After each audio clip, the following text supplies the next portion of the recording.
তুমি কি মনে করো তা? সবাই ঠিক করেছিল বিচ্ছেদ, জিনিস ভাগ করি। তুমি অন্তত আমাকে সন্তুষ্ট করো। তুমি আমাকে বলছো কোন অংশ? তুমি কি সত্যি যেতে চাও? আজ থেকে আমি তোমার উচ্চ পদস্থ প্রাক্তন প্রেমিকা। আমি কোনোদিন আফসোস করব না। সরে যাও। এত আওয়াজ করে পরিবার সত্যি বাড়ি ছেড়ে দিয়েছে। আমি ওর সাথে মানাই না। এই বিচ্ছেদ সম্পূর্ণ বিচ্ছিন্ন নয়। সত্যি। রাত গভীরে কালাই মেরামত করছিল। সব তাক মজবুত, অফিসে রাখবো।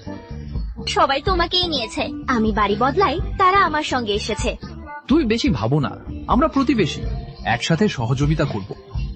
ঠিক আছে, মন থেকে দাও তো, তাহলে অনেক সহযোগিতা করবেন। একটু থামো থামো। বিদায়। একটু থামো। আদৌ তোমার ছিল? আমি ভেবেছিলাম এটি আমার প্রতি গোপনভাবে ভালোবাসা রাখা ছোট বোনের পক্ষ থেকে আমার সামনে রাখা হয়েছে।